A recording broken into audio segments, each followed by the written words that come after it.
Iranian എണ്ണ വ്യാപാരത്തിൽ പങ്കാളികളാണെന്ന് പറഞ്ഞ അമേരിക്ക ചൈനീസ് സ്ഥാപനങ്ങൾക്ക് നേരെ ഉപരോധം ഏർപ്പെടുത്തിയതിനെതിരെ ശക്തമായ വിമർശനവുമായി രംഗത്തെത്തിയിരിക്കുകയാണ് ചൈന.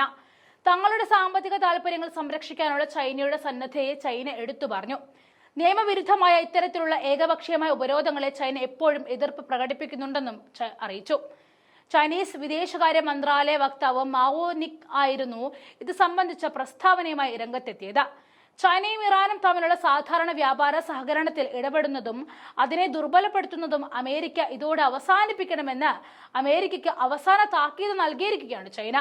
തടഞ്ഞുവെച്ച ടങ്കറിൽ നിന്നും ഇറാനിയൻ അസംസ്കൃത എണ്ണ സ്വീകരിച്ച് സൂക്ഷിച്ചതിന് ചൈനയിലെ ഹൂയിഷോ തുറമുഖത്തിലുള്ള ഒരു അസംസ്കൃത എണ്ണ പെട്രോളിയം ഉൽപ്പന്നം സംഭരണ ടെർമിനലിനെതിരെയും അമേരിക്ക സ്റ്റേറ്റ് ഡിപ്പാർട്ട്മെന്റ് ഉപരോധം പ്രഖ്യാപിച്ചതിന് ഒരു ദിവസത്തിന് ശേഷമാണ് ചൈനയുടെ മുന്നറിയിപ്പും വന്നത്.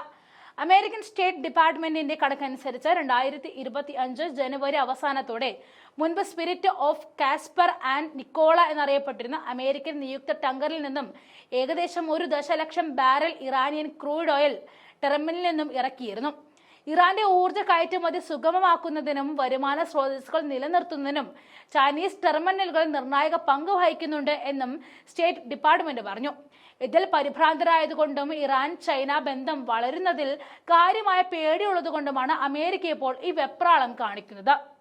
ചൈനീസ് കമ്പനികളുടെ നിയമാനുസൃതമായ അവകാശങ്ങളും താൽപര്യങ്ങളും ദൃഢനിശ്ചയത്തോടെ സംരക്ഷിക്കാൻ ആവശ്യമായ എല്ലാ നടപടികളും ചൈന സ്വീകരിക്കുമെന്നും ചൈനീസ് വിദേശകാര്യ മന്ത്രാലയ വക്താവ് മാവോ തന്റെ പ്രസ്താവനയിൽ മുന്നറിയിപ്പ് നൽകി.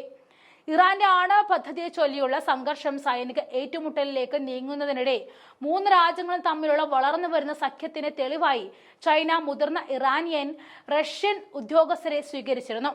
ഇപ്പോൾ സ്ഥിതി വീണ്ടും ഒരു നിർണായക ഘട്ടത്തിലെത്തിയിരിക്കുന്നുവെന്നും ചൈനീസ് വിദേശകാര്യ മന്ത്രി വാങ് പറഞ്ഞു. നമ്മൾ സമാധാനത്തിനായി സമയം കണ്ടെത്തണം, രാഷ്ട്രീയവും നയതന്ത്രപരവുമായ മാർഗങ്ങളിലൂടെ തർക്കങ്ങൾ പരിഹരിക്കണം, ബലപ്രയോഗത്തെയും നിയമവിരുദ്ധ ഉപരോധങ്ങളെയും എതിർക്കണമെന്നും അദ്ദേഹം പറഞ്ഞു. ലോകത്തിലെ മുൻനിരക്കാരായ രാജ്യങ്ങളെ കൂടെ നിർത്താൻ അമേരിക്കൻ പ്രസിഡന്റ് ഡൊണാൾഡ് ട്രംപ് പെടാപ്പാട് പെടുമ്പോൾ തൊട്ടപ്പുറത്ത് റഷ്യയും ചൈനയും ഇറാനും ഒരുമിക്കുന്നത് അമേരിക്കയുടെ നെഞ്ചെടുപ്പ് വർദ്ധിപ്പിക്കുന്നുണ്ടെന്ന് ഇതോടുകൂടി ഏറെക്കുറെ ഉറപ്പായി കഴിഞ്ഞിരിക്കുകയാണ്. അതിനിടയിൽ ഇറാനെതിരെ ഭീഷണികളുടെ ഭാഷ ഉപയോഗിക്കുന്ന അമേരിക്കക്ക് ഇസ്ലാമിക വിപ്ലവ നേതാവ് അയത്തുള്ള സയ്യിദ് അലി ഖമേനി മുന്നറിയിപ്പും നൽകിയതായിട്ടും ഇറാനിയൻ മാധ്യമങ്ങൾ റിപ്പോർട്ട് ചെയ്തു. ഇറാനെതിരെ ഏതെങ്കിലും തരത്തിലുള്ള നീചമായ പ്രവൃത്തി ചെയ്താൽ എതിരാളികളുടെ മുഖത്ത് കനത്ത അടി തന്നെ കിട്ടുമെന്നാണ് തന്റെ പേർഷ്യൻ വാർഷിക പ്രസംഗത്തിൽ അയത്തുള്ള ഖമേനി പറഞ്ഞത്. ഇറാനുമായി ഇടപെടുമ്പോൾ ഭീഷണികൾ ഉപയോഗിച്ച് ഒരിക്കലും എവിടേക്കും എത്താൻ അമേരിക്കക്ക് കഴിയില്ല എന്നാണ് അവർ മുന്നറിയിപ്പ് നൽകിയത്.